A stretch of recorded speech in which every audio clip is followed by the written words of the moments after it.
Bonjour et bienvenue à ce nouveau webinaire du Réseau Rural National, webinaire que nous organisons à différentes périodes de l'année pour traiter de sujets qui permettent en fait de croiser les acteurs du développement rural. Aujourd'hui, nous organisons un webinaire sur Erasmus+,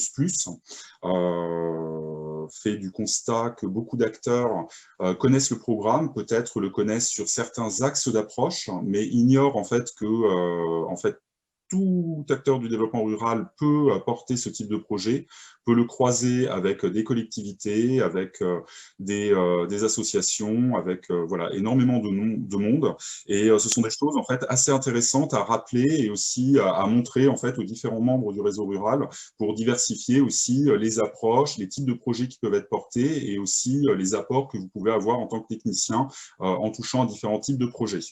Merci pour votre participation, puisqu'on a une très grande richesse dans la diversité des participants. Nous avons autant des professeurs des lycées agricoles, et d'ailleurs nous avons une de nos intervenantes aussi qui parlera justement de possibilités de travailler en fait avec les structures du lycée agricole. Nous avons beaucoup d'associations dans différents domaines, acteurs et membres du réseau rural. Nous avons des collectivités, des universités, des GAL qui participent, et aussi des réseaux ruraux régionaux qui sont aussi vos contacts dans le terrain que vous pouvez solliciter pour de nombreux accompagnements et participation à différents projets. Donc, cette approche d'aujourd'hui va se composer en deux étapes. Dans une première étape, nous allons avoir plusieurs intervenants qui vont vous montrer leur vision de Erasmus+, ou leur participation à projet en tant qu'acteurs, techniciens, citoyens, bénévoles, et aussi avoir une lecture et des clés de compréhension pour la prochaine programmation. Donc, nous aurons donc tout d'abord Corinne Lefay-Soulois, conseillère technique au cabinet de la direction à l'agence Erasmus+, qui pourra nous ouvrir en fait ces différents champs. Et ensuite, nous aurons une intervention de Géraldine de Rosier, qui travaille à la NCT et qui est chef de projet sur la mission ruralité, qui pourra nous parler des connexions justement entre l'agenda rural et ce que l'on peut retrouver dans Erasmus+, ou d'autres types de fonds. Et nous aurons différents témoignages en fait, de porteurs de projets. Tout d'abord, Marie de Bizian, qui est chef de projet Leader France, qui nous parlera justement d'un projet Erasmus+, et comment techniquement cela a été approché et les bénéfices aussi pour une structure. Elvire Finance, donc enseignante en lycée viticole, qui, elle, nous expliquera en fait les apports aussi que ça peut avoir pour des professeurs de s'inscrire dans ce type de projet, de croiser avec les acteurs du développement rural et ce qui peut être fait en lycée agricole. Corinne qui nous parlera d'un projet qui s'appelle Citart, Corinne Lefay-Soulois, et ensuite Michel Courgeot qui est bénévole à l'association Solidarité Paysan, nous parlera justement de son application dans un projet Erasmus+. Et enfin, donc Thibaut Dingreville du CRES, de la Chambre régionale des entreprises d'économie sociale et solidaire PACA, parlera aussi d'un projet qu'ils ont mené. Et pour terminer, donc, nous aurons les interventions de d'Estelle Duprat et d'Israël Mendes-Gonzalez, qui sont chargés de promotion et d'animation du programme Erasmus+, qui rentreront vraiment dans les détails techniques. Est-ce que justement, on peut retrouver de différents entre le FEADER, les programmes Erasmus+, et avoir aussi ces clés de compréhension-là. Et pour terminer, donc, nous aurons David Lambe, qui est l'animateur du réseau rural européen, qui parle aussi très bien français et qui pourra témoigner et parler en fait d'autres projets que l'on peut retrouver et qui peuvent aussi vous inspirer. À la suite de quoi, nous allons passer en atelier. Il y aura un atelier 1, un atelier 2. Ce que je vous propose de faire, c'est les gens qui ont leur nom de famille, qui vont de A pour la première lettre à L, passeront dans l'atelier 1 et l'autre partie dans l'atelier 2. Le but de ces ateliers, c'est d'avoir aussi vos retours, vos témoignages, de profiter des différents techniciens pour pouvoir aborder certains sujets. Pourquoi pas se lancer dans un Erasmus+, voilà, ça peut être des choses intéressantes. Et aussi pour nous, c'est intéressant, enfin nous, Réseau Rural National et aussi Erasmus+, d'avoir vos retours et d'identifier peut-être des choses qui manquent dans l'outillage, dans l'accompagnement, voilà, et identifier vos demandes, c'est des choses qui nous intéressent aussi pour continuer et animer en fait ces différents dialogues et ces différentes connaissances. Voilà, donc sans plus tarder, je vais passer la parole à Corinne Lefay-Soulois donc pour l'introduction à Erasmus+. Merci beaucoup David et bonjour à toutes, bonjour à tous. On ne vous voit pas précisément, mais je sais que vous êtes nombreuses et nombreux derrière votre écran. Écoutez, c'est un plaisir pour moi d'être en interaction avec le réseau rural par le biais de ce webinaire et de pouvoir expliquer, peut-être vous faire découvrir en quoi ce programme Erasmus+ peut venir en appui de vos démarches et de vos dynamiques au niveau local. Alors, je vais partager un PowerPoint. Et voilà. Je pense que vous devez l'avoir, qui va être donc le support de mon intervention. La première chose que je voudrais vous dire, c'est en quoi consiste ce programme. Alors, je pense que voilà, vous en avez déjà entendu parler, peut-être certains ou certaines d'entre vous l'ont-ils même pratiqué, ont eu des expériences lors de séjours dans d'autres pays européens. Par contre, il y a un volet qui n'est pas toujours bien connu, qui est celui des projets de coopération. Donc, pour resituer un petit peu tout ça, d'abord, quels sont les grands objectifs de ce programme?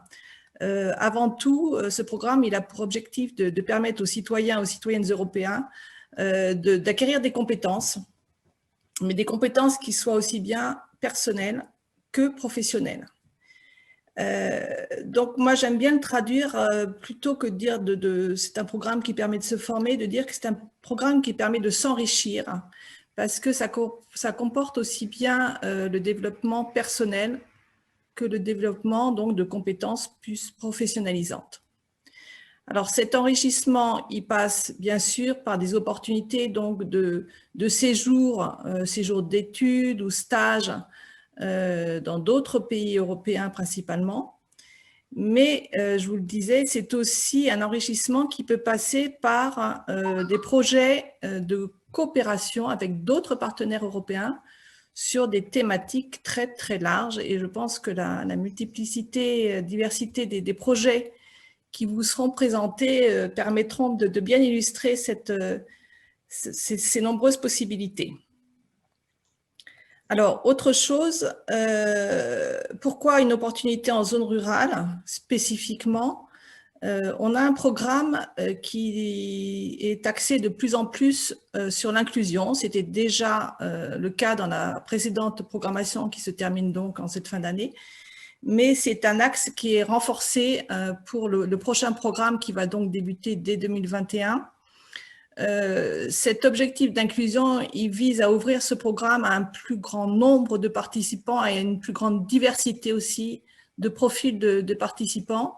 Vous qui travaillez donc dans ces zones rurales, vous percevez aussi parfois que l'ouverture à l'international peut être un peu moindre pour un certain nombre de personnes. Et donc, ça fait partie aussi, cet éloignement géographique, de freins qui sont identifiés et qu'il s'agit donc de lever pour permettre à tous les acteurs des zones rurales d'accéder donc à ces opportunités.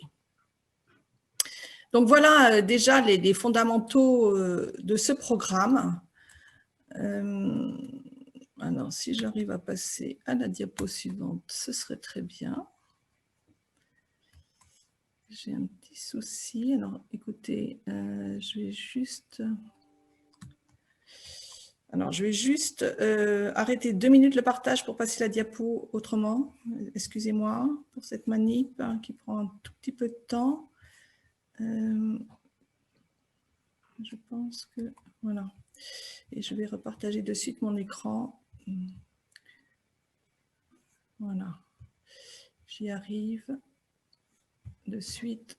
Voilà, désolée, mais je n'ai pas pu passer la diapo directement. Je pense que voilà, la diapo simplement pour illustrer qu'effectivement, c'est ce que je vous disais, mais de façon voilà, un petit peu plus marquée. Ce programme s'adresse à tous les publics. Ça s'adresse bien sûr aux jeunes voilà, qui ont ces opportunités d'expérience dans d'autres pays européens, mais pas que. Il y aura des projets à l'appui de cet axe-là. Tous les publics, c'est aussi des publics d'adultes. Estelle et Israël pourront le développer sur ces projets destinés plus particulièrement à ces acteurs. Donc, très, très large. Et également, d'ailleurs, les apprenants, mais aussi les personnels hein, des organisations dans lesquelles auxquels peuvent être affiliés ces participants du programme. Je ne sais pas si je suis très claire, là je vais me reprendre simplement pour vous dire que les personnels donc, peuvent aussi bénéficier de ce programme. Donc, je vous le disais, des projets de coopération ou de mobilité. Donc, quand on coopère avec d'autres partenaires donc, européens sur une thématique, ça rentre dans le cadre de ces projets de coopération. Bon, donc je ne peux toujours pas passer la diapo suivante. Vous m'excusez de nouveau. Je suis désolée.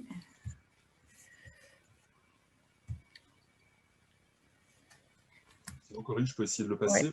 Oui, alors je reviens. Oui, pour la prochaine, peut-être ça gagnerait du temps. Encore une fois, désolée. Et je repartage mon écran de suite. Voilà, j'y suis. Voilà, je tenais quand même à ce que vous ayez ce support sous les yeux pour illustrer ce que je suis en train de vous dire.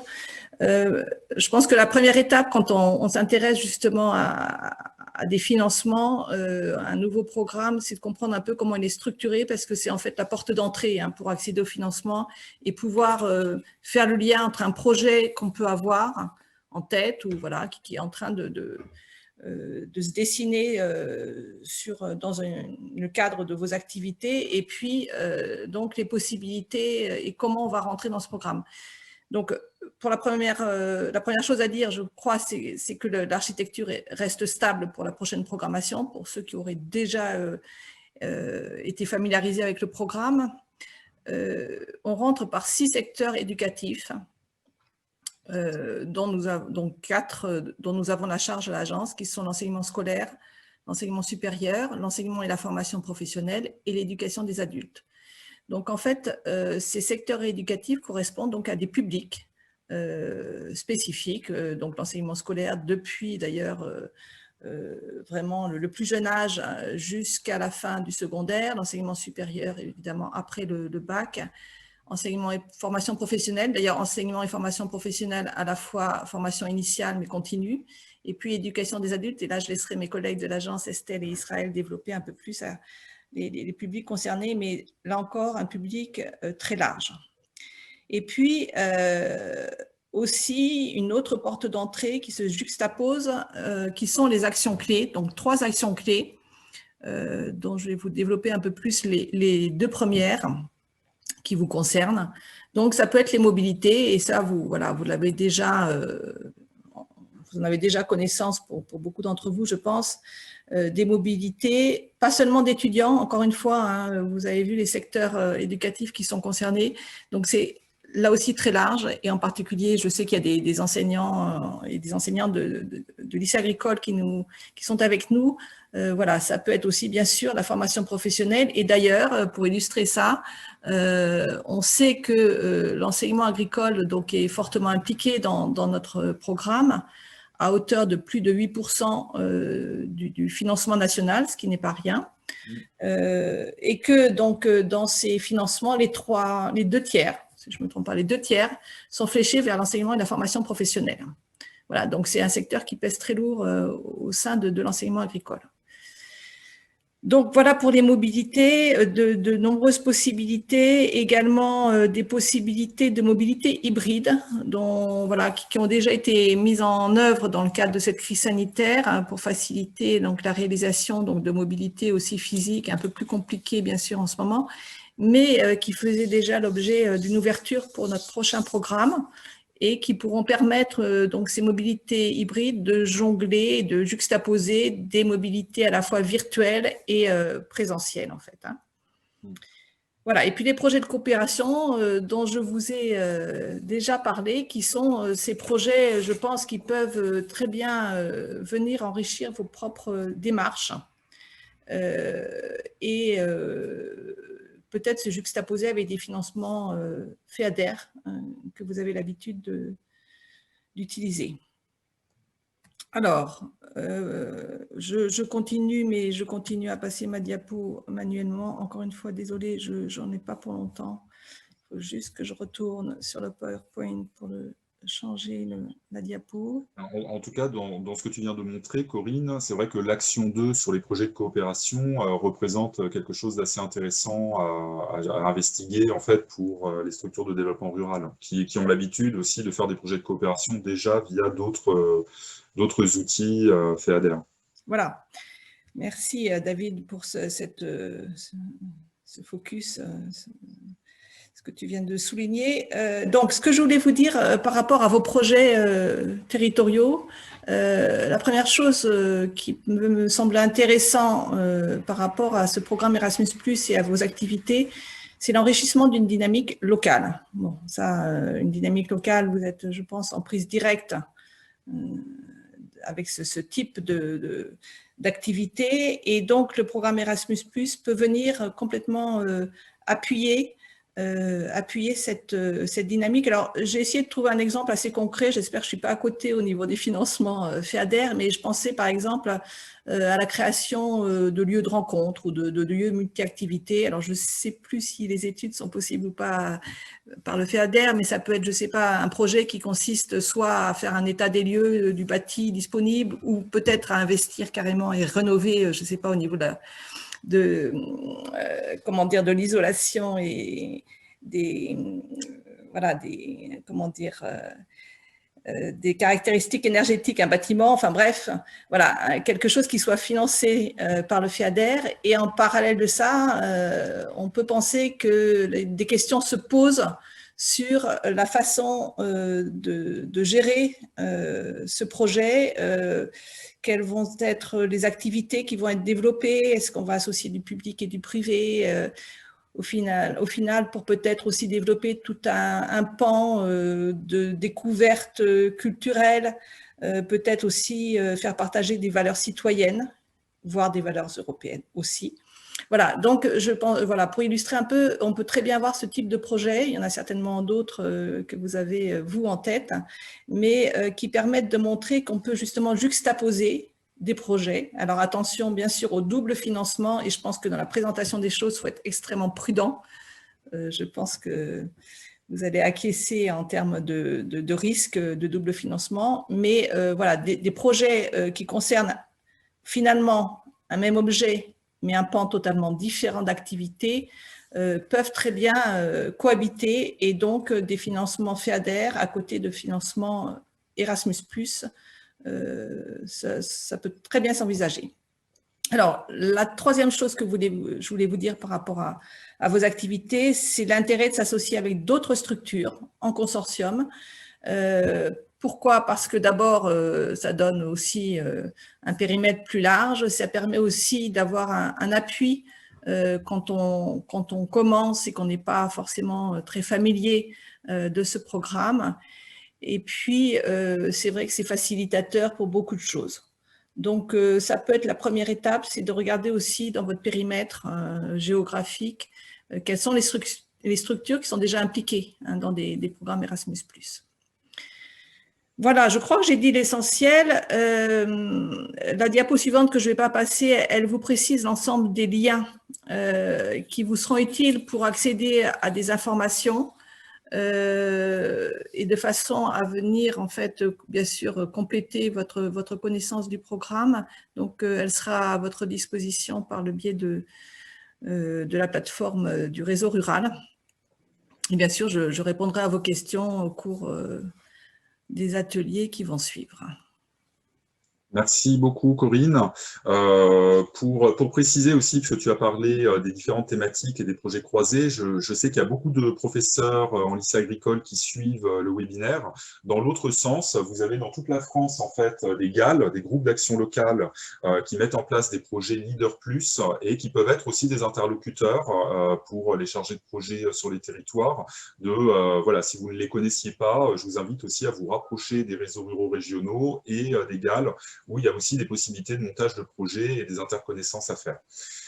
Pour prolonger en fait sur Erasmus+ et développement rural, nous avons donc Géraldine de Rosier de l'ANCT qui pourrait un peu aussi nous donner des visions sur les interactions existantes à ce niveau et à venir. Merci David. Donc bonjour à tous. Donc je suis Géraldine Desrosiers. Je suis arrivée à la NCT il n'y a pas très longtemps, donc mon intervention elle va être à la mesure de mon expertise, c'est-à-dire pour l'instant assez rapide. J'aurais voulu revenir rapidement, si c'était possible, sur l'agenda rural. je ne sais pas si c'est très évident pour tout le monde, les origines de l'agenda rural et comment justement l'agenda rural intègre une mesure en faveur d'Erasmus+. L'agenda rural, donc, c'est à l'image de l'agenda rural européen. L'agenda rural français, c'est un ensemble de mesures qui ne sont pas du tout comme la politique de la ville, des mesures spécifiques pour des quartiers, des zonages prioritaires, mais qui sont une demande très précise de prise en compte, de meilleure prise en compte dans les dispositifs de droit commun, dans les politiques publiques traditionnelles, une meilleure prise en compte de la ruralité. Voilà, et des spécificités de la ruralité. Alors, comment on est arrivé à un agenda rural? On se souvient de la crise des Gilets jaunes, mais bien avant encore des bonnets rouges, ou voilà, la sensation que les campagnes de la ruralité sont beaucoup moins bien prises en compte, que les spécificités des ruralités ne sont pas tellement prises en compte dans les politiques publiques, que tout est pour les métropoles et très peu pour les campagnes. Et donc, le gouvernement a demandé à une mission composée d'élus ruraux, de plancher sur des propositions pour le monde rural. Ces élus ont rendu leur rapport en 2019 avec un peu plus de 200 propositions. 181 ont été retenues par le gouvernement, 181 mesures qui ont différents objectifs, autour de différents objectifs. D'abord, un objectif de meilleure reconnaissance de la ruralité. Et je vais venir après sur l'avancement de ces mesures. Meilleure reconnaissance de la ruralité, meilleur service aux populations, que ce soit des services publics, des services de santé, de la mobilité, etc. Et voilà, une orientation sur la jeunesse qui est extrêmement prioritaire. Une meilleure participation des élus à la décision, une meilleure participation des territoires à la décision, une relocalisation de la décision. L'ambition de faire de ces territoires ruraux des territoires de transition écologique. Voilà. Et puis, mobiliser l'action de l'État, et donc je vais revenir très rapidement dessus, mobiliser l'action de l'État, et notamment, très symboliquement, mais aussi très concrètement, dans chaque ministère aujourd'hui, il y a un référent ruralité qui est chargé de justement mieux faire prendre en compte les spécificités de la ruralité dans toutes les politiques publiques qui sont conduites par son ministère. Au niveau de la gouvernance, eh bien, ce sont des conseils interministériels à la ruralité qui font l'état d'avancement, l'état des lieux de l'avancement des mesures 2 fois par an. Il y en a eu un là récemment le 14 novembre et qui a d'ailleurs réaffirmé plusieurs priorités sur l'avancement de ces mesures, et qui a annoncé aussi la mobilisation du plan de relance pour la ruralité. Et donc, parmi ces priorités qui ont été annoncées lors du comité interministériel à la ruralité, ce sont beaucoup les mesures en faveur de la jeunesse dans les territoires ruraux. Donc, les mesures en faveur de la jeunesse, il y en a beaucoup. Notamment, il y a une mesure pour déployer Erasmus+ en faveur des jeunes ruraux. Donc là, on parle plutôt des publics en formation scolaire et universitaire, mais c'est aussi le doublement des jeunes qui bénéficient des cordées de la réussite, c'est le déploiement des campus connectés dans les territoires ruraux, c'est aussi le déploiement à très grande échelle des jeunes en service civique dans les départements ruraux. Et puis, c'est le lancement d'une opération assez originale qui s'appelle les volontaires territoriaux en administration, de façon à faire connaître aux jeunes diplômés l'intérêt à travailler dans les territoires ruraux et à les accueillir pendant 1 an, soit sous forme d'apprentissage, soit sous forme d'un contrat de travail dans des administrations locales ou des administrations d'État. Voilà, c'est un panorama très très rapide. D'autres points prioritaires sur le déploiement du numérique, sur le déploiement des services à la population avec le recrutement de médecins salariés dans des départements, le recrutement d'assistants de médicaux pour pouvoir justement pour permettre aux médecins de se concentrer sur leur travail de médecin et faire un peu moins d'administratif, et du coup d'être plus présents sur le territoire. Des actions en faveur des services publics, et donc c'est le déploiement des France Service. On ne dit plus les maisons France Service, c'est les France Service dont l'ambition est d'être à proximité de chaque habitant, donc à moins de 30 minutes de chez soi, au plus tard en 2022. Chacun aura un France Service qui réunit 10 partenaires et permet d'accueillir tout le monde. Hein. Ce n'est pas simplement les personnes qui ont du mal avec les mesures administratives. Voilà, très rapidement. Et puis des engagements ont déjà été tenus, hein, à propos notamment de l'engagement de la loi engagement et proximité, qui permet de relocaliser la décision, de permettre aux élus d'avoir un rôle beaucoup plus prégnant, je dirais, sur leur territoire et notamment dans l'intercommunalité. Voilà, j'ai essayé d'être extrêmement rapide. Vous trouverez toutes les informations sur l'avancement des mesures dans un dossier de presse que je peux vous envoyer. Et puis, si vous le souhaitez, je vais partager sur le chat un petit lien sur YouTube où vous verrez une petite vidéo sur ce que c'est que l'agenda rural, l'origine, les grands thèmes, etc. et que vous pouvez tout à fait utiliser lorsque vous-même, vous aurez à parler de l'agenda rural dans vos réunions.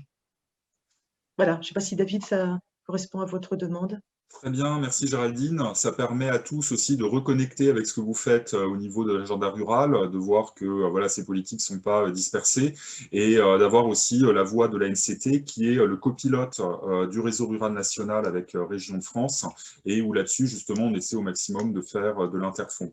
Alors, nous allons passer donc au témoignage maintenant d'une structure alors, qui est bien connue aussi des réseaux ruraux, c'est Leader France, donc Marie de Vizian qui va nous parler cette fois-ci pas de leader, enfin si, de leader, mais en tout cas d'un projet Erasmus+.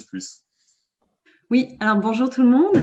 Donc je travaille en effet à Leader France en tant que chargée de mission sur la question de l'accès aux services en milieu rural.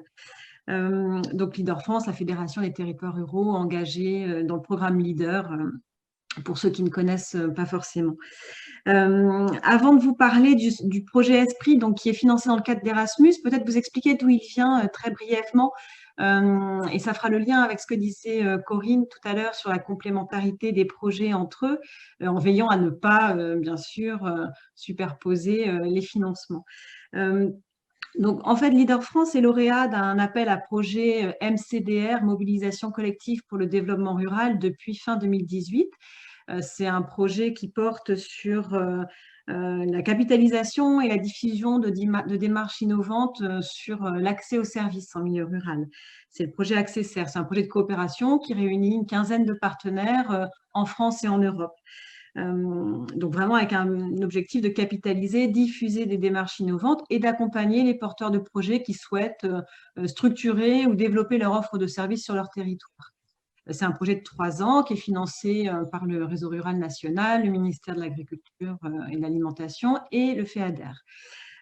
Quelques mois après avoir lancé Accesser, on a souhaité déposer une demande de financement auprès de l'agence Erasmus+, pour obtenir un financement toujours sur le même sujet, la question de l'innovation et des services en milieu rural, mais pour développer un axe qui n'est pas compris dans le dossier, dans le projet Accesser, qui est la formation des porteurs de projets, des acteurs de terrain.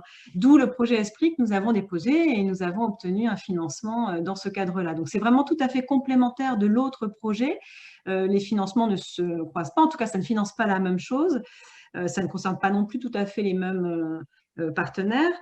Voilà, donc Esprit, ça veut dire échange sur les services au public ruraux et l'innovation territoriale.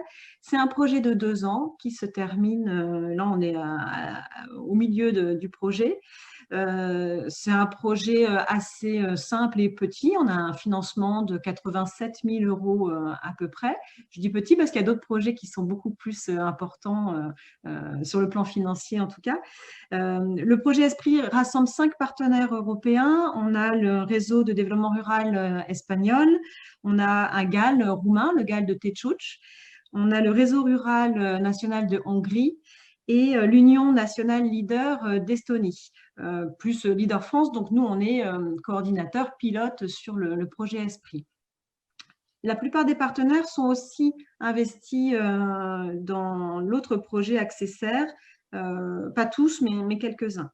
L'objectif d'Esprit, donc c'est ce que je disais tout à l'heure, c'est vraiment de renforcer l'expertise des professionnels, des acteurs de terrain qui coordonnent les actions et notamment qui interviennent sur la question des services en milieu rural, de renforcer leur expertise sur le sujet et de former avec un objectif fort sur la formation des professionnels.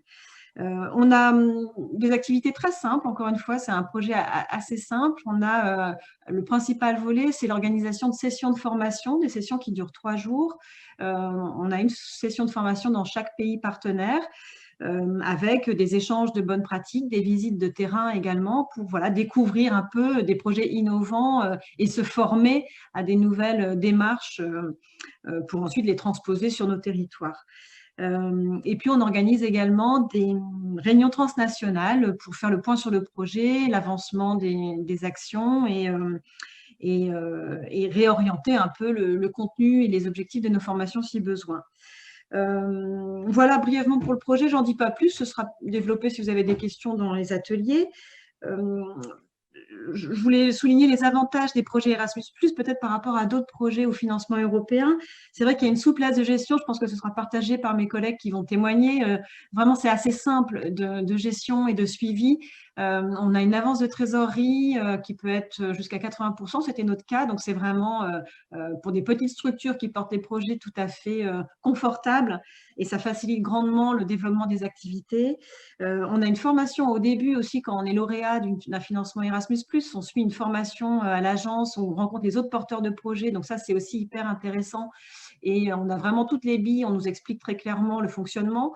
On a, parce que je sais que ça peut être un frein aussi pour certains porteurs de projets qui disent je ne parle pas suffisamment bien de langues étrangères ou dans l'anglais notamment ou d'autres. On a les financements Erasmus+ permettent de débloquer des fonds, aussi des financements pour avoir un appui sur les questions de langue et de traduction.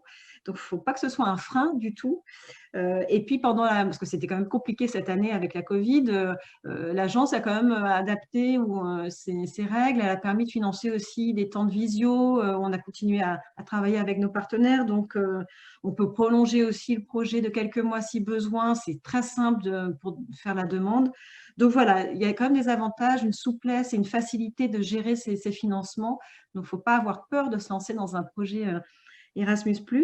Et puis, juste 2 points de vigilance ou recommandations. Nous, on a mis en place au tout début des outils de suivi administratif et budgétaire très simples, mais qui étaient nécessaires pour bien suivre activité par activité et puis partenaire par partenaire le budget, savoir quel budget était alloué pour chaque partenaire, chaque activité, et on a partagé ça à l'ensemble des partenaires. Et puis, on a mis en place des sous-contrats. Ce n'est pas obligatoire, mais c'est quand même un outil utile pour, encore une fois, poser les choses noir sur blanc et que ce soit su et partagé par tout le monde.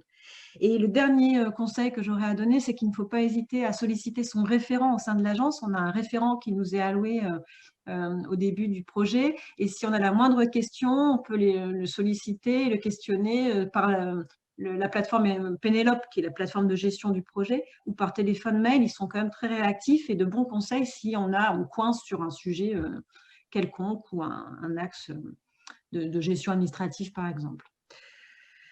Voilà ce que j'avais à dire sur le projet Esprit. Je pourrais répondre à vos questions sur l'atelier 2 notamment. Merci Marie. Et en effet, pour les ateliers, on voit déjà dans les commentaires qu'il y a plusieurs groupes ou projets qui pourront être abordés pendant les échanges. Donc oui, en effet, donc Marie sera sur l'atelier 2 si vous avez des questions plus particulières par rapport à Leader, au GAL ou à la façon de s'impliquer dedans. Donc pour la suite, je passe la parole à Elvire Valin, qui est donc professeure et qui va nous donner aussi une expérience, un partage sur ce que ça peut apporter aussi dans une structure d'enseignement agricole et à la rencontre aussi des projets croisés avec les acteurs du développement rural. Donc Elvire, si le son marche bien, si tout marche bien pour vous, je vous passe la parole. Oui, merci. Bonjour à tous. Je suis ravie d'intervenir ici. Alors Elvire, on a un petit problème, on n'entend pas le son, il est un peu saccadé. D'anglais. Malheureusement, ça va être Là, ça fonctionne. compliqué. Ah non. qui est là. Ça fonctionne, hein, c'est mieux? Là, D'accord. ça fonctionne. Alors, Elvire Finance, donc enseignante de langue de français, très bien. Référente coopération internationale depuis une vingtaine d'années au ministère de l'Agriculture, avec beaucoup de bénévolat et très peu de décharges. Et depuis 2018, tiers-temps, c'est-à-dire en gros déchargée de 6 heures de cours, équivalente à 12 heures de travail administratif par semaine. Donc, un tiers du temps d'enseignement déchargé pour la coopération internationale ou la valorisation de l'agroécologie. Voilà. J'espère que David va pouvoir commencer le partage d'écran sur le sommaire. Tout de suite. Donc, je vais vous développer, parler très rapidement de l'enseignement agricole et de ces 5 missions. Ensuite, assez rapidement de l'expertise en Europe dans l'enseignement agricole, des actions possibles par rapport à l'alimentation et le développement durable. Je ne sais pas si vous arrivez à voir les diapositives déjà. L'expérience passée sur un leader il y a quelques années au niveau développement rural, la valorisation de ce projet. Et ensuite, parler un petit peu des contraintes et des leviers et des champs d'intervention des tiers-temps, puisque je suis encore tiers-temps jusqu'en 2021, peut-être 2022. On verra. Donc, je ne sais pas si vous arrivez à voir. Alors, vous étiez donc sur quelle diapositive? Sur la première? Vous pouvez passer à la deuxième si vous voulez. Très bien, voilà.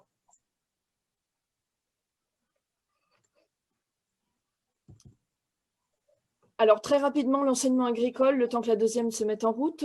Nous avons des lycées, des exploitations agricoles en général, ou viticoles dans notre cas, puisque je suis du lycée viticole d'Orange, des CFA, des centres de formation d'apprentis ou des unités de formation d'apprentis, des CFPPA pour adultes. Et parfois, nous sommes cumulés avec ou associés au monde de la recherche et à d'autres structures que je détaillerai éventuellement après. Nous intervenons, donc, comme beaucoup d'entre vous le savent, hein, dans la production agricole, la transformation, qu'elle soit agricole ou agroalimentaire, le milieu des services et dans l'alimentation. Que ce soit en pré-bac, du CAPA, on va dire, jusqu'à la terminale, quelques terminales S ou terminales STAV. J'arrive toujours pas à voir le diapo, est-ce que c'est normal? Pourtant, normalement, tout le monde le voit. Les autres parties. Pardon. Ah non, vous ne le voyez pas? Non, moi je ne le vois pas. Normalement, c'est indiqué comme partagé, donc je pense que... Bon, pardon, alors c'est pas grave, je vais parler à partir de ce que j'ai. Et donc ensuite, donc au baccalauréat S, baccalauréat STAV. Excusez-moi, juste pour... en fait, on a le, comment dire, l'arborescence. Oui, c'est ce qui me semble aussi, oui. En écran partagé. Voilà. Oui, merci Corinne. Avec les 5 missions, le rappel des 5 missions, et voilà. Oui, voilà, donc les 5 missions, c'est vraiment dommage qu'on ne voit pas le PowerPoint. Bon, je vais continuer. Donc la formation, première mission. Deuxième mission, l'animation et le développement des territoires. Ça ne doit pas être le bon écran qui est partagé, oui, certainement. Troisième mission, l'insertion, qu'elle soit au niveau scolaire, au niveau social ou professionnel de nos jeunes, que ce soit des apprentis. Nous travaillons juste à côté du centre d'apprentissage, que ce soit des étudiants. Quatrième mission, le développement, l'expérimentation et l'innovation au niveau agricole ou au niveau agroalimentaire. Et cinquième mission, la coopération internationale. Ça n'est toujours pas le bon écran apparemment. Donc la coopération internationale recouvre donc souvent de l'échange et de l'accueil d'élèves, donc plutôt de la mobilité, mais parfois aussi du partage d'innovation.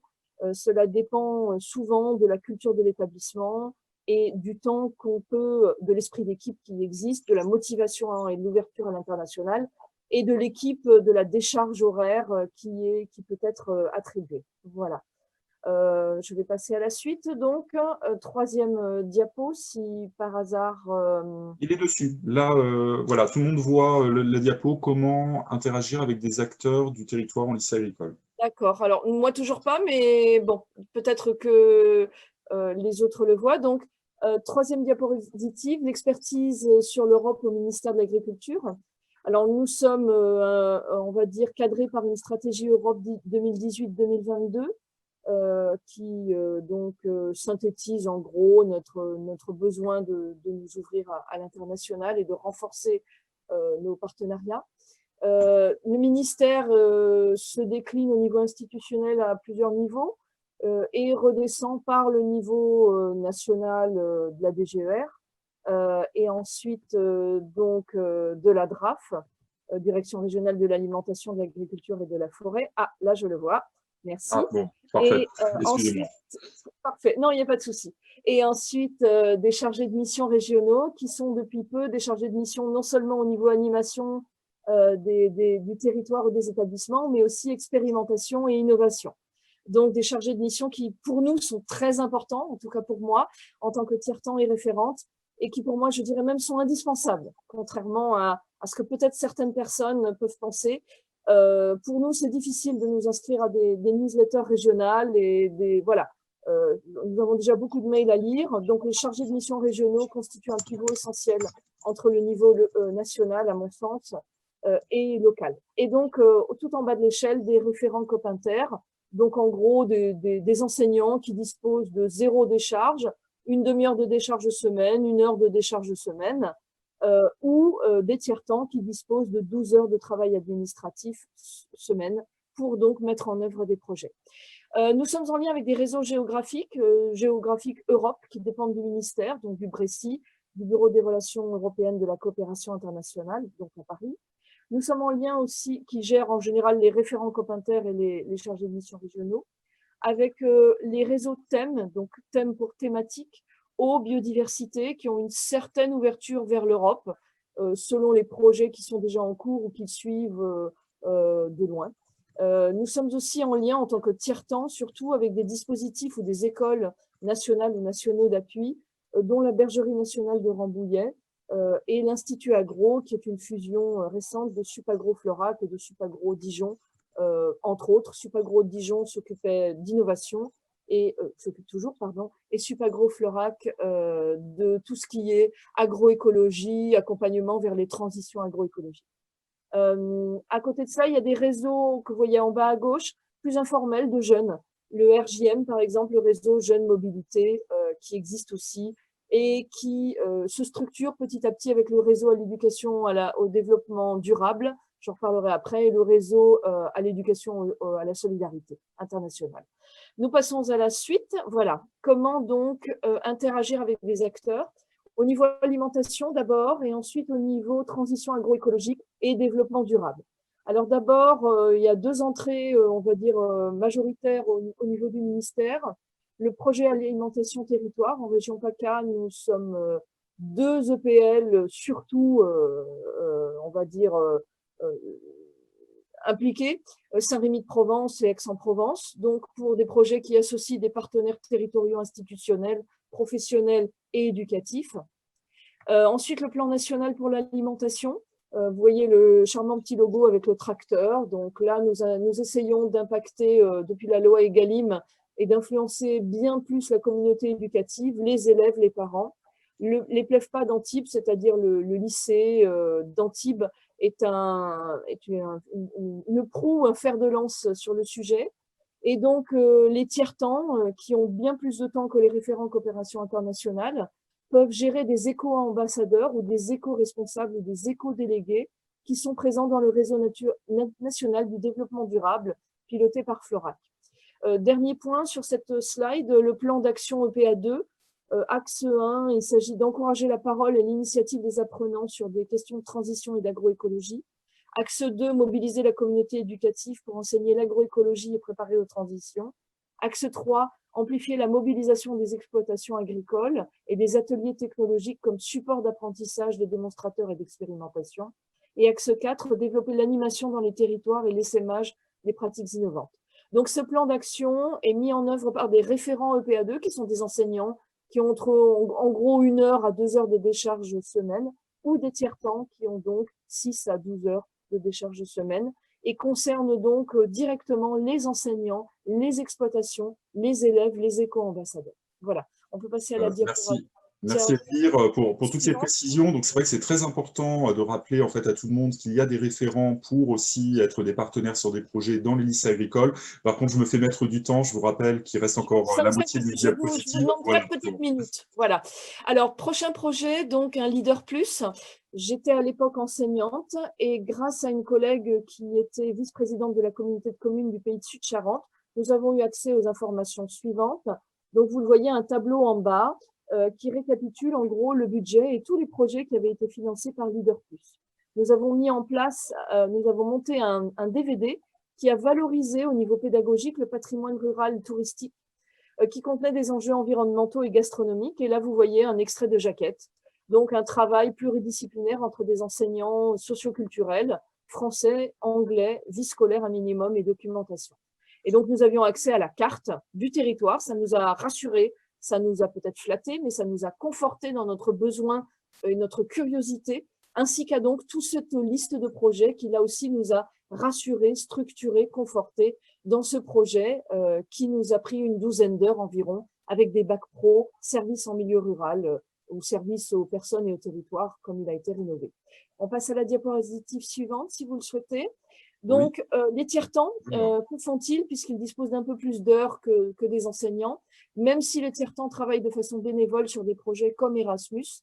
Ils sont donc plus, on va dire, impactants pour le territoire, que ce soit au niveau, je parle en bas à droite, de la sensibilisation d'acteurs, par des newsletters par exemple, de l'information, de l'animation, de clubs, d'événementiels, de formation peut-être plus ou moins informelle par des échanges plus ou moins formels, plus ou moins informels, un minimum d'ingénierie de projet ou de formation, une coopération, un échange, des partenariats ou du réseautage.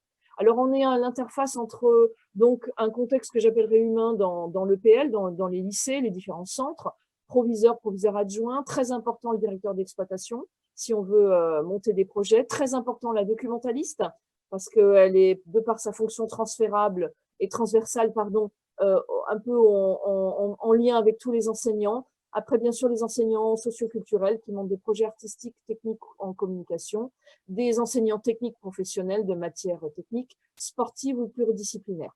Ensuite, il y a bien sûr le contexte du territoire au niveau environnemental, politique, culturel, socio-économique, technique et professionnel. Il y a bien sûr la dimension financière du territoire, où on peut dégager de l'argent pour monter des projets. Et c'est d'autant plus facile qu'on a un contexte facilitateur avec une souplesse dans le fonctionnement, vous le voyez en bas à gauche, je n'y reviens pas, et une dimension stratégique avec des relations publiques, des présences à des réunions sur le territoire facilitées. Vous verrez en haut à gauche les domaines d'intervention. On passe à la prochaine diapositive si vous le souhaitez. Donc, il y a quelques leviers et beaucoup de contraintes. Levier, j'en ai parlé, donc vous le voyez, la décharge, le fonctionnement qui est très important, l'autonomie aussi, et une bonne gouvernance des chargés de mission régionaux dans des projets qui peuvent être pluridisciplinaires avec des partenaires variés sur le territoire, que ce soit des musées, la communauté de communes, la CC Pro d'Orange par exemple. Nous, on travaille aussi avec l'Institut Rhodanien qui est juste à côté de chez nous, donc l'interprofession, les syndicats, le monde de la recherche, le Naturoptère qui est un centre de formation et d'éducation à l'environnement qui se trouve à Sérignan-du-Comtat. Nous avons un événementiel qui nous permet de nous ouvrir sur le territoire, un salon des vins, des journées techniques de démonstration du matériel professionnel, avec donc les syndicats, la Chambre d'agriculture systématiquement invités, et une stratégie de communication comme on est tiers-temps assez autonome et relations publiques beaucoup plus autonomes que quand on est un enseignant. Et donc des outils de collaboration très, très importants. Pour le reste, je ne vous apprends rien au niveau des contraintes. J'aimerais insister sur le diagnostic territorial et le fait que certaines informations ne nous redescendent pas toujours en tant que tiers-temps ou en tant qu'enseignant. C'est un petit peu dommage, on manque un peu effectivement de méconnaissance sur les agendas et bon, voilà, peut-être une plus grande capitalisation peut être importante. Je passe à la dernière diapositive. Donc, je pourrais vous mettre mon adresse Internet si vous le souhaitez. Vous avez la référence à un wiki, donc un site collaboratif où vous pouvez télécharger toutes nos newsletters en français et en anglais sur l'agroécologie et la coopération internationale. Et vous pourrez voir nos projets innovants donc sur ce site wiki. Merci de votre attention. Merci beaucoup Elvire. Donc un retour du monde des enseignants. Donc nous allons passer maintenant à un retour du monde des bénévoles dans les associations avec Monsieur Courgeot. Monsieur Courgeot,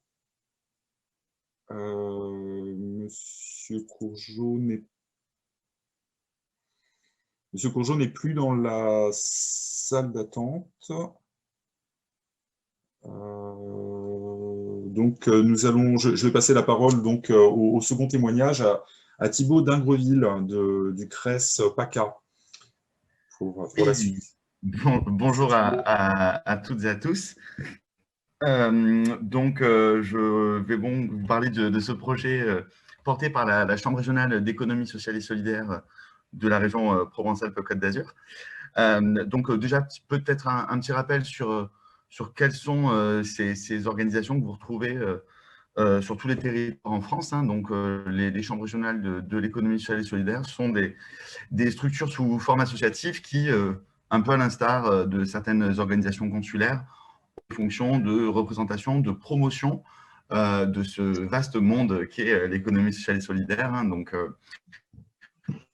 Les associations, les coopératives, les mutuelles, les fondations. Les chambres régionales de l'économie sociale et solidaire ont cette fonction, comme je le disais, qui a été d'informer, de structurer et de représenter ces différentes entreprises de l'ESS au niveau des territoires.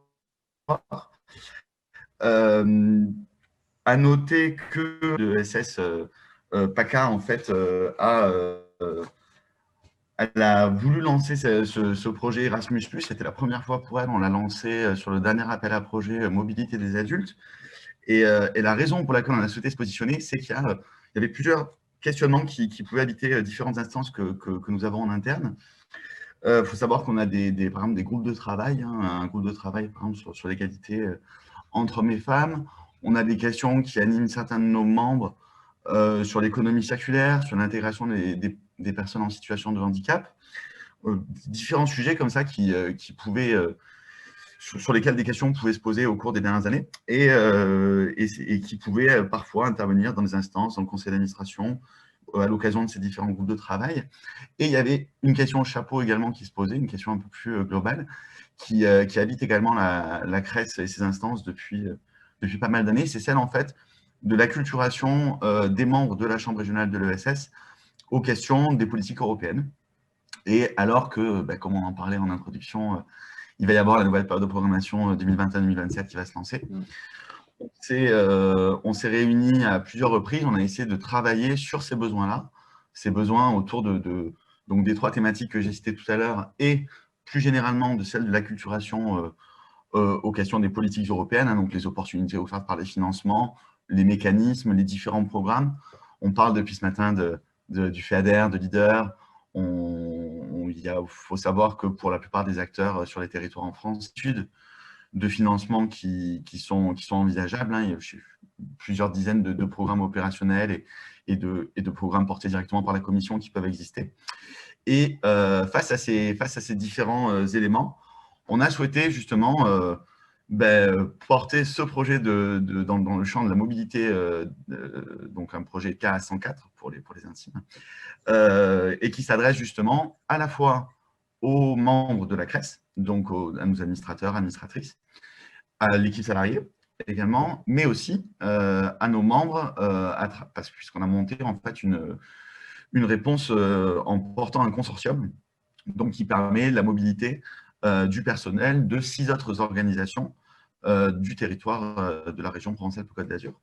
Et justement, donc là, je rejoindrai ce qui a été dit tout à l'heure sur la facilité de gestion et la très grande souplesse du programme. Je ne vais pas revenir là-dessus, on pourra en discuter dans l'atelier tout à l'heure.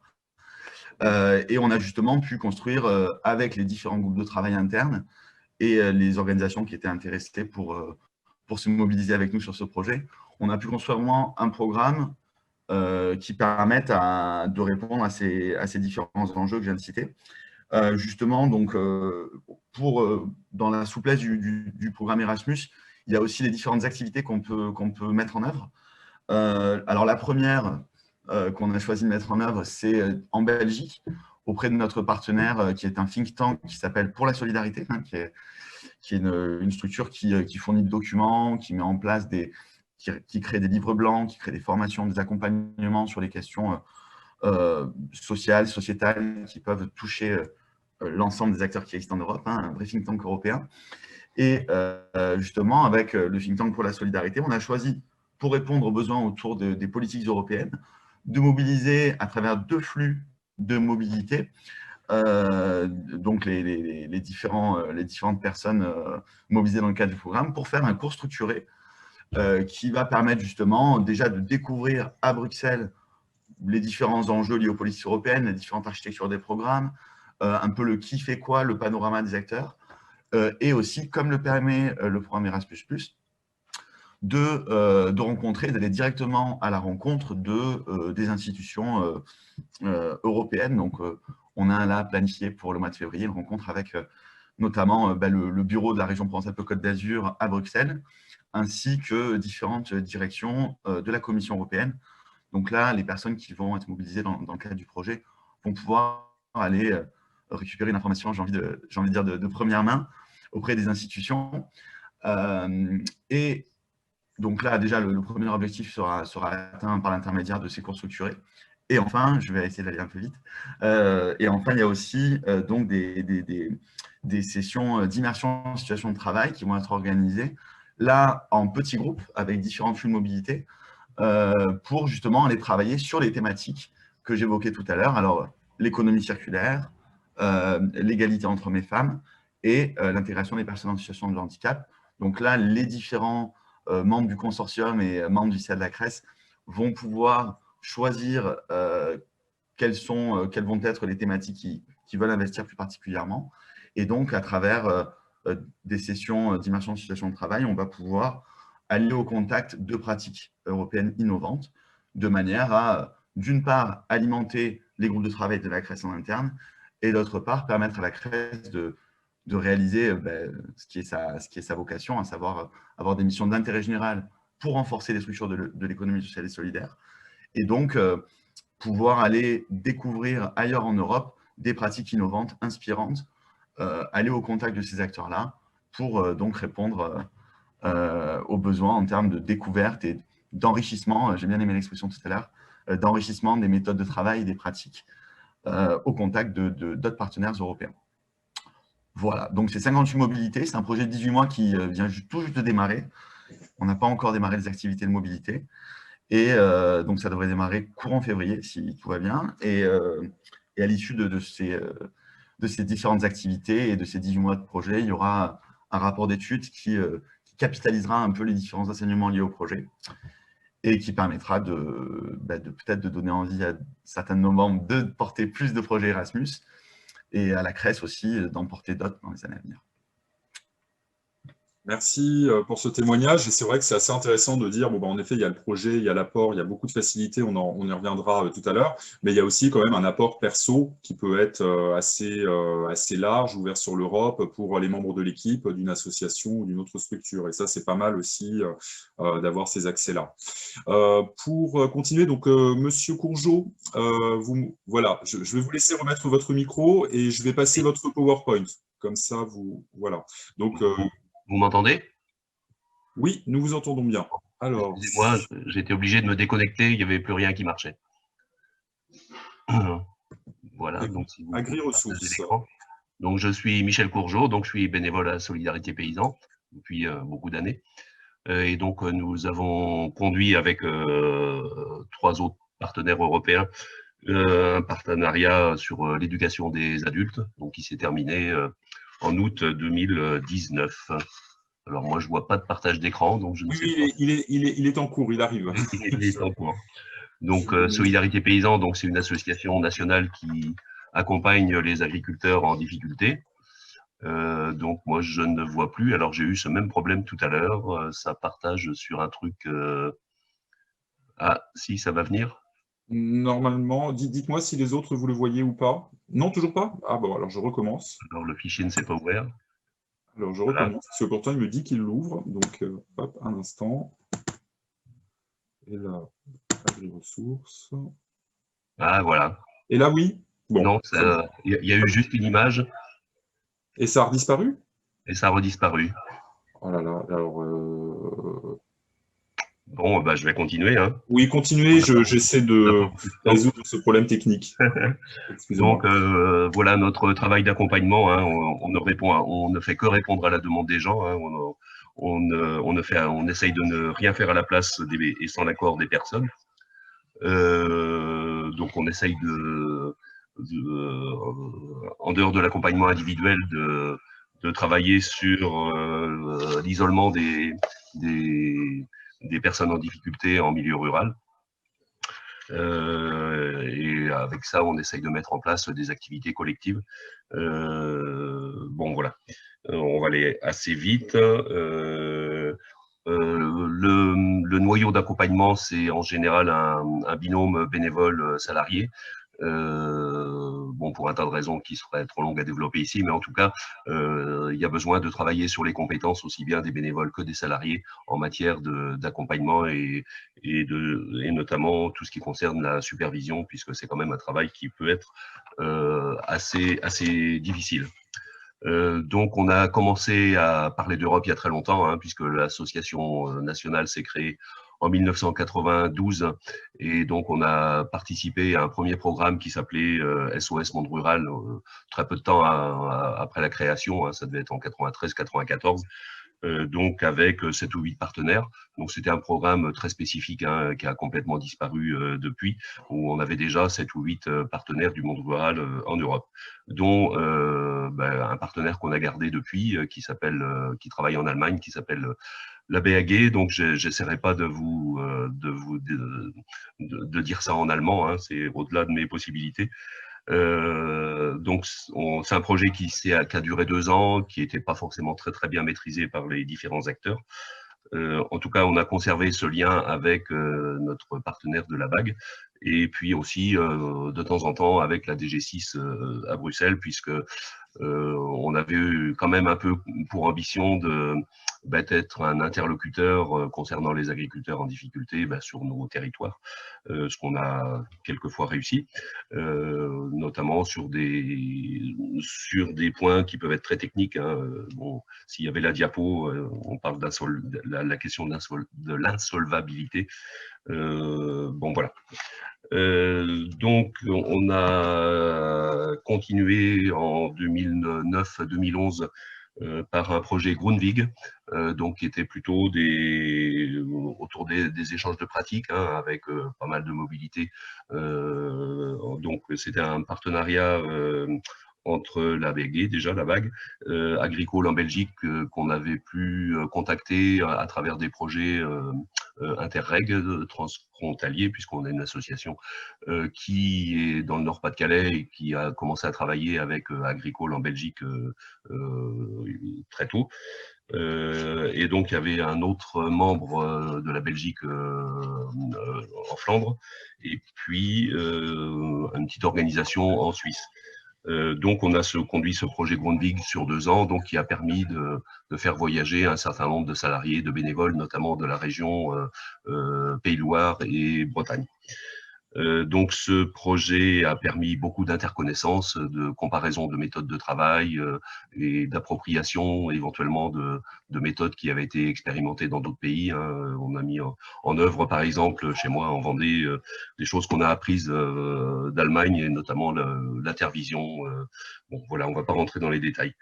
Ce projet Grundvig a abouti. Alors, on a conservé les contacts ensuite avec Agricole et la BAG en Allemagne, et donc on a créé en 2014-2015, je ne sais plus la date exacte, une association européenne qui s'appelle RSE, Rural Solidarity in Europe, excusez-moi de l'accent.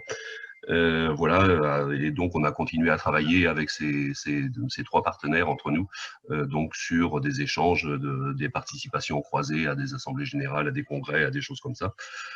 Et donc à un moment donné, on s'est dit il faut qu'on monte un projet de plus grande ampleur, et donc c'est là qu'on s'est tourné vers Erasmus.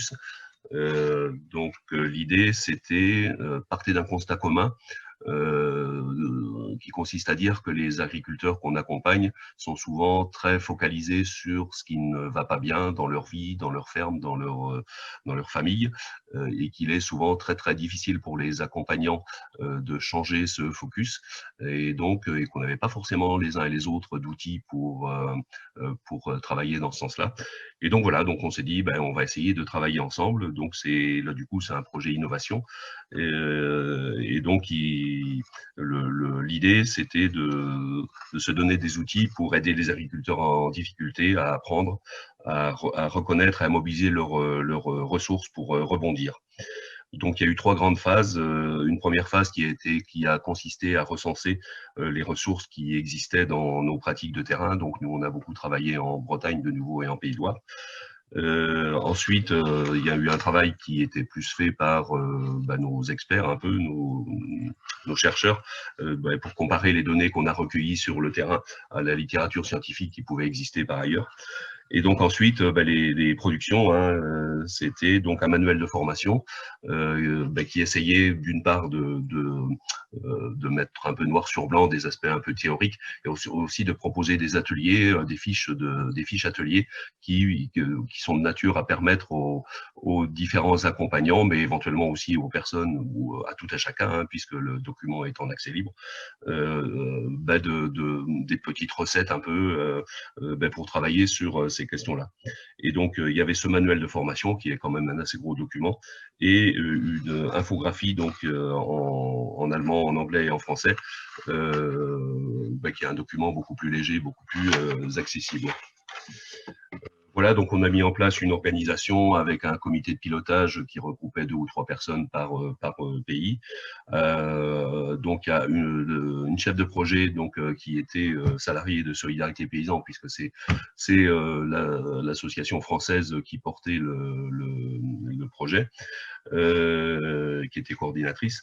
Donc voilà, je voulais insister sur le rôle du chef de projet pour notre projet à nous, AgriRessources, qui a un rôle très très important, donc pour veiller à ce que tout fonctionne bien, à ce que les relations avec l'agence Erasmus se passent bien, pour veiller à ce que l'animation des réunions transnationales soit bien préparée.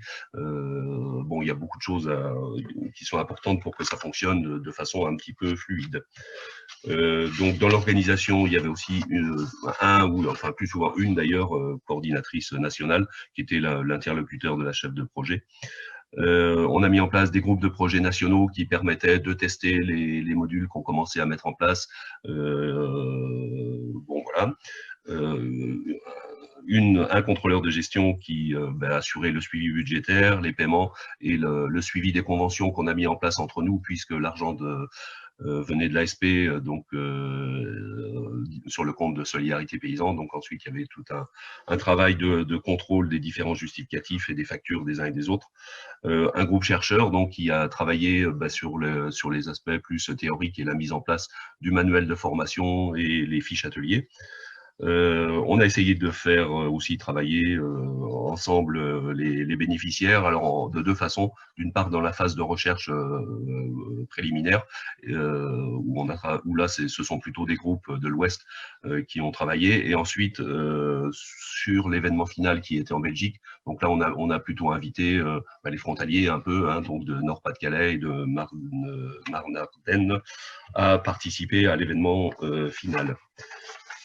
Concrètement, donc, nous avons eu 7 réunions transnationales qui étaient souvent sur 2 jours dans nos différents pays, mais assez souvent à Strasbourg, puisque on avait quand même le souci d'économiser un petit peu les frais, et donc Strasbourg c'est assez central, et d'autre part on avait trouvé des locaux de bonne qualité et à pas trop cher. Donc les 7 réunions transnationales et l'événement final donc qu'on a organisé avec nos collègues belges d'Agricole sur la foire internationale de Livramont. Donc on a organisé une demi-journée de restitution du manuel de formation qu'on avait mis en place, où il y a eu de mémoire à peu près 80 personnes en dehors de nos partenaires. Voilà, ce que j'ai oublié de dire, c'est qu'il y avait un partenaire autrichien qui était plutôt un institutionnel par rapport à nos 3 associations, qui était une branche un peu de ce qui correspond en France à la Chambre d'agriculture en Autriche. Ce que j'ai oublié de dire aussi, c'est que nos experts, nos chercheurs étaient plutôt de profil psychologue professionnel. Donc, on a réussi à produire nos 2 livrables, hein, donc le manuel de formation qui n'a pas été imprimé pour le moment, qui a été écrit en français et en allemand. Donc là, on a fait intervenir des traducteurs professionnels parce que c'est quand même une terminologie un peu complexe et il ne faut pas trop se tromper sur le sens des mots. Et puis, donc, une infographie sur laquelle on a fait aussi intervenir des professionnels à la fois en matière d'infographie justement, mais aussi en matière de traduction, puisque là il y a aussi une version en anglais. Alors tous ces documents sont en accès libre hein, sur le site de notre association européenne. Alors si normalement il était sur la diapo, mais on ne va pas le voir. Donc vous pouvez toujours aller sur RSE, vous verrez, on le trouve assez facilement. Voilà, et les infographies du coup ont été imprimées, 5000 en français, 5000 en allemand et 1000 en anglais, et donc distribuables à tout un chacun. Donc les retombées dans nos pays, ce qui a été fait, on a beaucoup travaillé sur la diffusion hein, vers les secteurs éducatifs, la protection sociale donc dans nos différents pays, les organisations professionnelles agricoles et les responsables politiques. On a diffusé déjà pas mal en interne lors de nos assemblées générales, journées de formation. En Allemagne en particulier, il y a eu un certain nombre de journées de formation qui ont permis de diffuser ce travail agri-ressources. Il y a eu beaucoup de diffusion dans la presse écrite ou numérique dans les différents pays. Il y a des choses qui étaient prévues mais qui n'ont pas été faites et parce que la pandémie de Covid a calmé nos ardeurs. Donc, on devait notamment participer à Riga à un séminaire européen de l'EFRAS, alors qui est un forum européen pour le conseil agricole. Donc, ça devait être à Riga et donc ça a été transformé en webinaire en format réduit, donc on n'a pas pu y participer. En France, on devait faire une diffusion large à l'Assemblée Générale nationale qui devait être fin mars et qui a été reportée, qui a été transformée en visioconférence, et là c'est pareil, on n'a pas pu diffuser autant qu'on le voulait. On a l'intention et l'ambition de mettre en place de la formation un peu dans nos différentes équipes locales. Le voilà, c'est magnifique. On est rendu à la 10. David. Un grand merci à Charlotte et Marine qui ont pu récupérer le document et le mettre en partage. Merci, on est rendu à la diapo 10.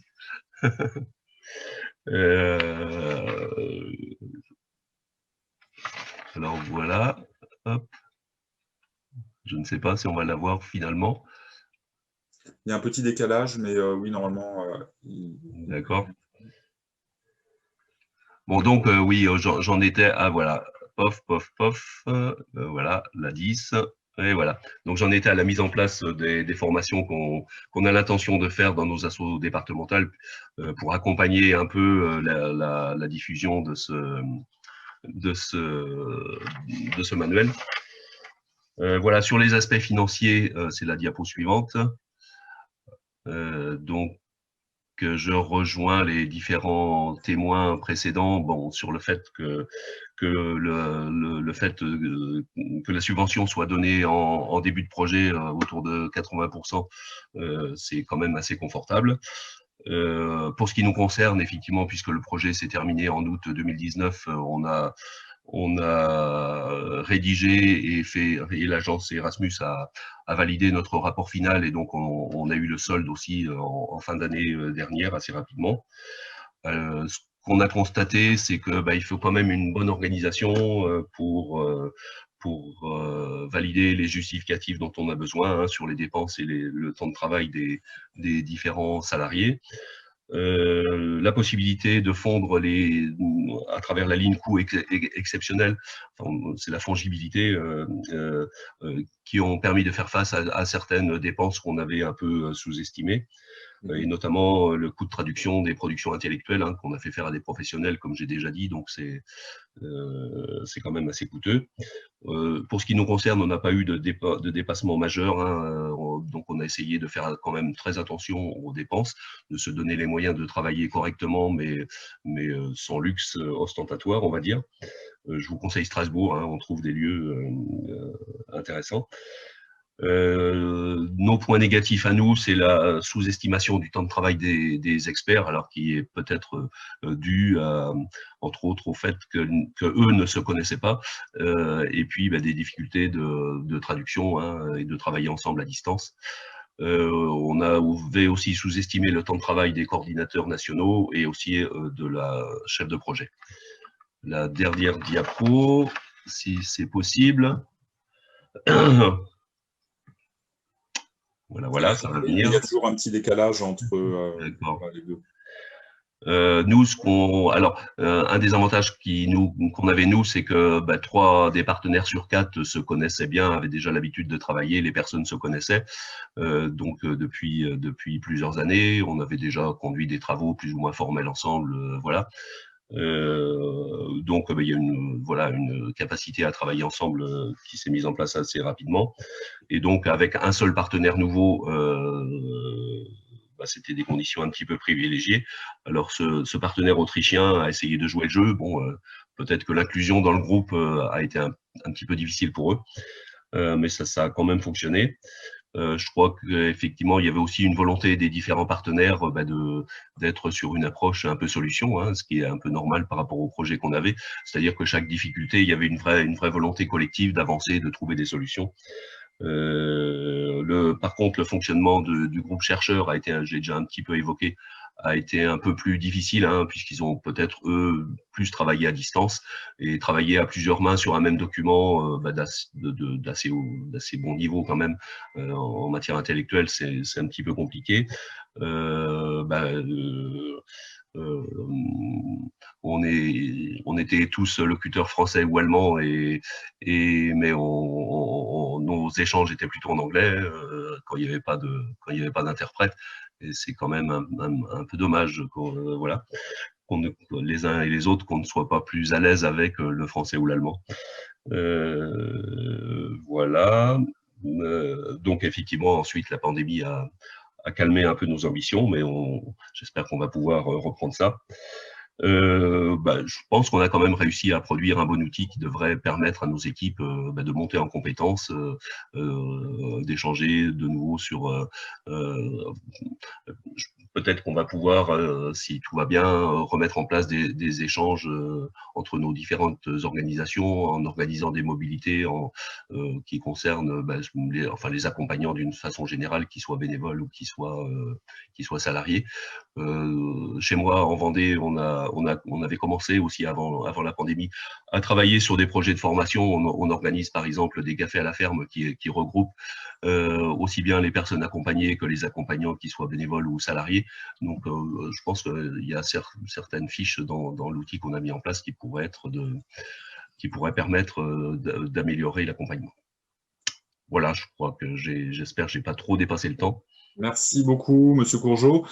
C'était très intéressant, avec ou sans PowerPoint. Enfin, en tout cas, moi, j'ai vu la première partie, mais le PowerPoint sera sur le site du Réseau Rural, sur la page du webinaire qui sera consacrée, comme toutes les interventions des différents intervenants. Donc, merci à vous. Ça donne un bon regard et différents témoignages de structure. Maintenant, on va passer en fait un peu plus au cœur technique en fait d'Erasmus. Et donc, Estelle Duprat et Israël Mendez-Gonzalez, qui sont tous les deux chargés de promotion et d'animation du programme Erasmus+, vont nous en dire un peu plus. Voilà, bonjour à tous.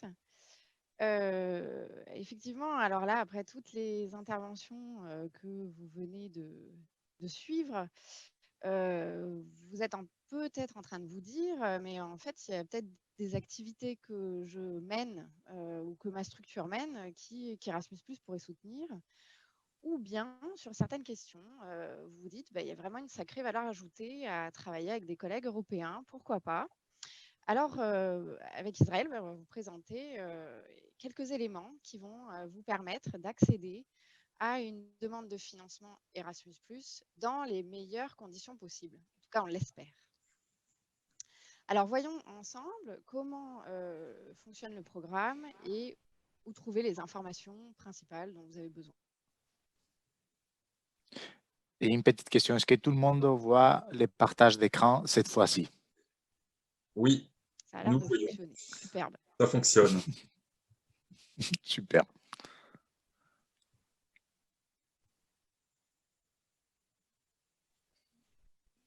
Ah, par contre, nous n'avons pas le son. Alors, imaginez que vous êtes candidat au financement. Première vraie bonne idée. Faites-vous confiance. Vous avez l'habitude d'organiser des activités dans votre structure. C'est ce qu'il faut savoir pour monter votre dossier de demande de financement en mode projet. Vous allez donc activer un des outils fondamentaux du chef de projet, la méthode du questionnement, le QQOQCCP. Quand vous allez répondre à un appel à proposition, plus simplement un appel à projet. Il est annuel. Ça signifie que l'appel à projet est publié une fois par an. Normalement, c'est mi-octobre. Or, nous entrons dans une nouvelle programmation à partir de 2021. Donc, les calendriers sont décalés pour cette année. L'appel à proposition 2021 n'est pas encore publié. Cela devrait intervenir d'ici la fin de l'année, on espère, on croise les doigts. Vous y trouverez dans cet appel à proposition toutes les différentes possibilités de financement et les dates auxquelles vous devez déposer votre demande. Alors, attention, les demandes de financement sont déposées à une date précise et plutôt au premier trimestre. Donc là, pour 2021, ça devrait être en fin de premier trimestre.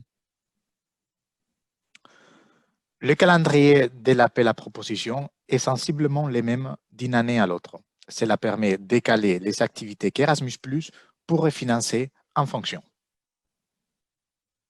Quoi? Erasmus+ finance un projet.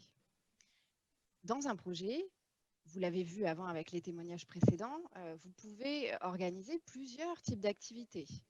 Des échanges entre professionnels, la rédaction d'un guide de bonne pratique, tenir un blog, organiser un séminaire de formation, emmener des publics que vous accompagnez à l'étranger.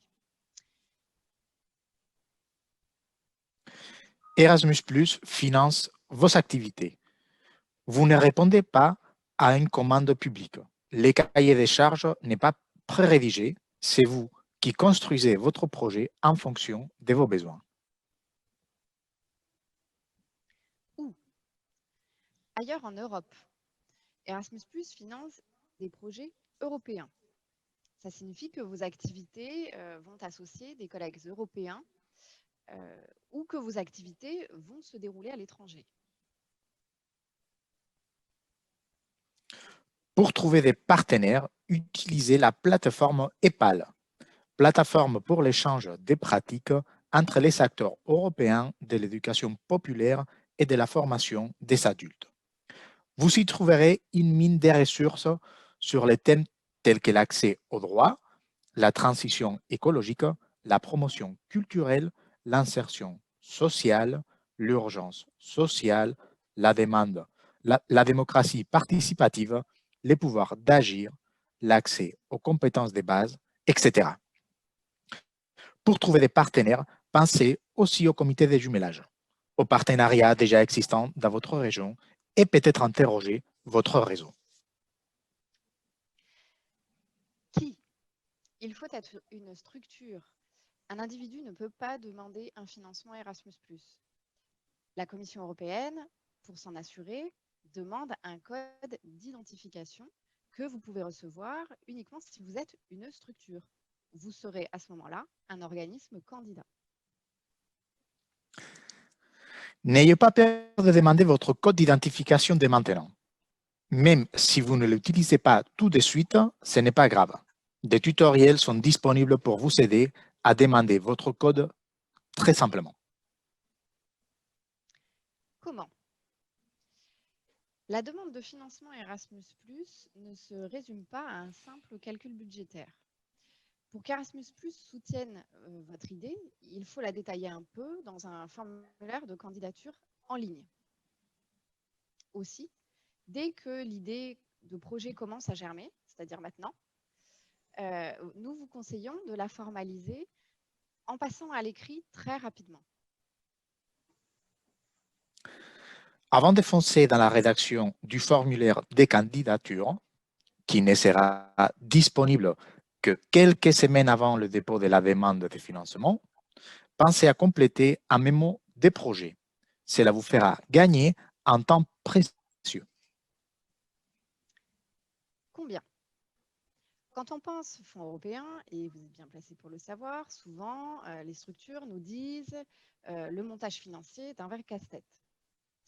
Erasmus+ n'exige pas de cofinancement obligatoire. La subvention peut financer toutes les dépenses liées au projet, sous réserve qu'elles soient éligibles, évidemment. La majorité de la subvention est calculée sous forme de forfait. Cela facilite le calcul des montants budgétaires, mais aussi les pièces justificatives à réunir. Pour partir se former ou observer des pratiques à l'étranger, Erasmus+ va couvrir les dépenses de voyage, de séjour, ainsi que la gestion du projet. Pour des projets de coopération ou de création de méthodes, Erasmus+ peut financer jusqu'à 450 000 € pour un projet de 3 ans. Tout à fait, Estelle. Et avec Erasmus+, vous recevez jusqu'à 80% de la subvention qui vous est octroyée. Dès la signature du contrat, donc au démarrage du projet, pas d'avance de trésorerie. Pourquoi? Pourquoi pas vous? Visitez les sites de l'agence, vous trouverez des informations sur tous les secteurs du programme Erasmus+. Lors de votre visite, n'hésitez pas à parcourir la page Erasmus+ pour l'Europe de l'inclusion. Donc, tapez « Inclusion » sur les moteurs de recherche du site pour accéder directement au contenu. Vous trouverez notamment nos parcours d'accompagnement et d'information à destination des nouveaux porteurs de projets.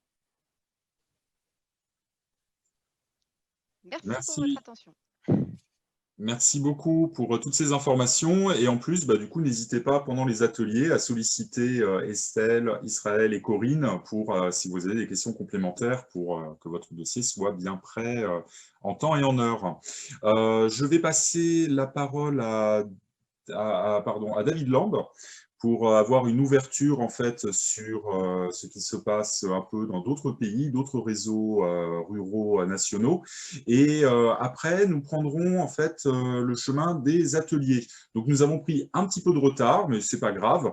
Et donc, il va y avoir la répartition atelier 1 de A à L, atelier 2 donc pour la suite.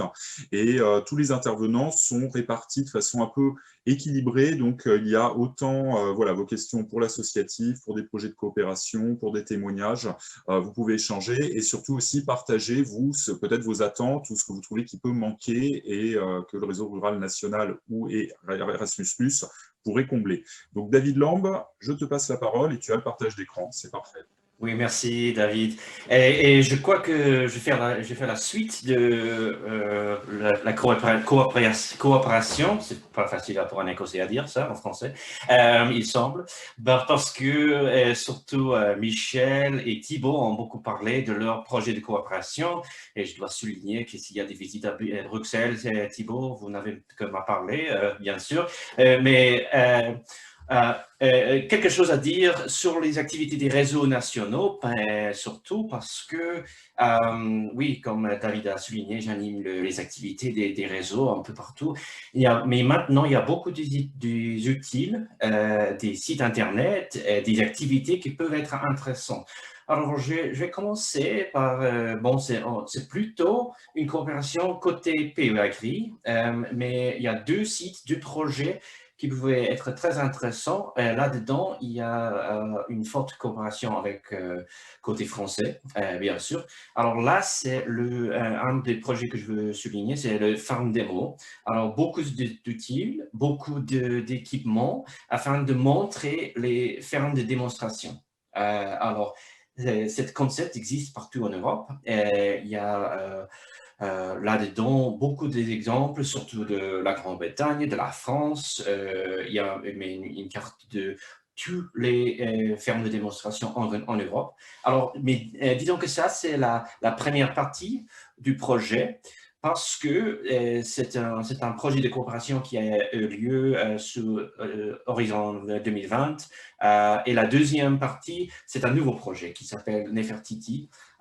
J'espère qu'il y a certains qui connaissent ce projet, parce que là, il y a peut-être plus d'utiles, plus de ressources là-dedans. Et vous voyez bien, c'est 17 pays, c'est 32 partenaires partout en Europe. Alors, beaucoup d'infos qui peuvent être très utiles pour la dissémination les projets qui se font sur les fermes de démonstration. Alors, je voulais souligner peut-être quelque chose de FEADER, mais pour la suite, je voulais parler aussi des fonds sociaux, parce qu'il y a un lien entre plusieurs fonds et entre surtout les réseaux nationaux dans tous les pays. Alors, ici, c'est un projet allemand qui a été souligné, qui me semble très intéressant, parce que c'est un projet pour les stagiaires allemands et surtout pour les jeunes défavorisés. Alors, c'est très intéressant. Ça pourrait être, si je ne me trompe pas, très intéressant pour un projet Erasmus+, parce que c'est pour essayer de faire les échanges pour les jeunes, pour avoir un emploi, pour avoir un stage dans un des 19 États membres partenaires. Et il y a beaucoup d'infos là-dedans. J'ai déjà mis le lien dans le diapo afin de donner plus d'infos. Malheureusement, je crois qu'en anglais et allemand seulement, mais peut-être qu'il y a plus d'infos là-dedans si vous voulez un peu suivre. Mais je voulais souligner aussi que ça peut être un projet rural, mais que les fonds peuvent être FEADER, peuvent être fonds sociaux, peuvent être Erasmus+. Parce que je ne vais pas en arrière, je vais en avance. Parce que je voulais aussi, je ne savais pas si quelqu'un allait suggérer, par exemple, le projet Rural Youth Europe, la jeunesse rurale dans l'Europe, parce que là, c'est un projet fondé en partie par Erasmus+, basé en Finlande, mais qui maintenant a beaucoup élargi. Et il y a maintenant beaucoup de connexions. Chaque année, il y a des connexions, un rallye qui se fait l'année dernière en Angleterre, l'avant-dernière en Écosse. Et maintenant, c'est beaucoup soutenu par les réseaux nationaux. Alors, il y a vraiment un projet de coopération là-dedans. Ça a commencé avec surtout les pays nordiques baltiques, alors l'Estonie, la Lettonie, la Lituanie, la Suède et la Finlande. Et maintenant, il y a un élargissement qui veut dire que maintenant, il y a des projets dans chaque pays qui essaient de faire beaucoup plus de coopération. Alors, c'est quelque chose qu'on va suivre de très près.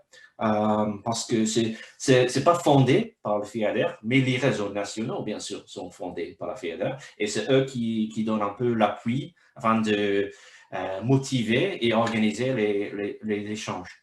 Il y a aussi, bien sûr, maintenant, beaucoup d'échanges virtuels entre les GAL. Alors, il y a, bien sûr, dans ce changement de façon de connecter, beaucoup plus d'opportunités qu'on va suivre avec les GAL qui peuvent faire les coopérations que, oui, bien sûr, Marie a parlé de la coopération entre les GAL en Espagne et son projet, mais maintenant, on essaie de faire plus de coopération transnationale et interrégionale avec les GAL. Ça peut être aussi, je parlais des différentes démos, maintenant on essaie de voir les visites virtuelles. Alors, ce n'est pas juste de montrer une vidéo d'une ferme, d'un projet, c'est de vraiment interroger le promoteur de projet d'un projet ou d'un ferme. Et ce qui va suivre aussi, c'est beaucoup plus d'échanges entre les groupes opérationnels. Alors, il y a eu beaucoup de projets de recherche, beaucoup de coopération sur un thème. Mais maintenant, ce qu'on veut voir, c'est est-ce qu'on peut élargir partout dans l'Europe ces échanges entre les groupes opérationnels pour faire des projets un peu plus larges. Et aussi, ce que David a constaté tout à l'heure, c'est aussi les liaisons entre les centres agricoles. Et j'ai trouvé très intéressant les diapos de Elvire tout à l'heure, surtout parce que, oui, j'ai été il y a très très longtemps enseignant dans un collège tout près d'Orange. Alors, c'est très intéressant pour moi d'avoir ces liaisons entre les centres agricoles, les enseignants, les lycéens et les conseillers agricoles aussi, parce que c'est comme ça qu'on fait une approche qui n'est pas globale, mais locale. Alors, pour ne pas prolonger trop long, je reste là, mais je serai là dans les ateliers pour répondre aux questions. Merci, Oui. David. Tout à fait. Et donc, si vous êtes à la recherche en fait, de partenaires européens, n'hésitez pas. Donc, bien sûr, vous avez Erasmus+, qui peut vous renseigner, mais aussi, nous, on a des contacts avec les réseaux ruraux nationaux des autres pays et on peut faciliter aussi ces contacts-là avec les réseaux ruraux régionaux. Donc, merci David Lamb pour cette ouverture. Nous allons pouvoir passer, merci à tout le monde pour vos interventions. Nous allons pouvoir passer aux ateliers. Donc, David Lamb, je crois que tu vas aller sur le premier atelier pour les répartitions. Marie Debizian sur le deuxième, il me semble, c'est ça. Thibaut d'Ingreville sur le premier. Elvire Valin, comme vous préférez, sur le premier ou le deuxième. J'arrive pas à faire la lecture sur les lèvres. Vous disiez le 1 ou le 2 sur le premier. Corinne, sur le premier, très bien. Et donc, pour Marc Longhi et Géraldine de Rosier, qui assureront la co-animation en fait, du deuxième atelier. Le but est de pouvoir échanger. N'hésitez pas, j'ai vu qu'il y avait beaucoup de porteurs de projets qui étaient présents à poser vos questions. Voilà, vous avez plusieurs types d'intervenants disponibles. Je vous laisse 5 minutes de transition pour que tout le monde puisse faire la bascule vers atelier 1 ou 2. Pour ceux qui assistent au webinaire, vous avez les petites cases sur l'écran et nous nous retrouvons donc dans 5 minutes. Merci et à bientôt. Au revoir.